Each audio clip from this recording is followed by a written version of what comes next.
ਦੱਖਣੀ ਇੰਡੀਆ ਦੇ ਮੰਦਿਰ ਸਿਰਜਣਹਾਰ ਦੇ ਵੱਖ-ਵੱਖ ਰੂਪਾਂ ਨੂੰ ਮਨਸੂਬ ਹਨ।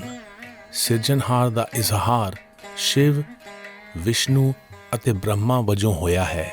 ਇਸ ਸਫ਼ਰ ਦੌਰਾਨ ਇਹਨਾਂ ਮੰਦਿਰਾਂ ਨੂੰ ਵੇਖਣ ਦਾ ਤਜਰਬਾ ਮੈਨੂੰ ਗੁਰੂ ਨਾਨਕ ਦਾ ਸੁਨੇਹਾ ਯਾਦ ਕਰਵਾਉਂਦਾ ਹੈ ਕਿ ਇਹਨਾਂ ਰੂਪਾਂ ਦਾ ਸੋਮਾ ਇੱਕ ਹੈ ਅਤੇ ਸਭ ਨੇ ਉਸੇ ਵਿੱਚ ਸਮਾ ਜਾਣਾ ਹੈ।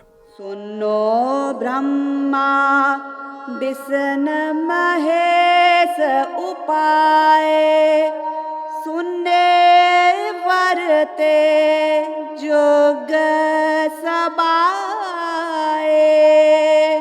ਇਸ ਪਦ ਵਿਚਾਰੇ ਸੋ ਜਨ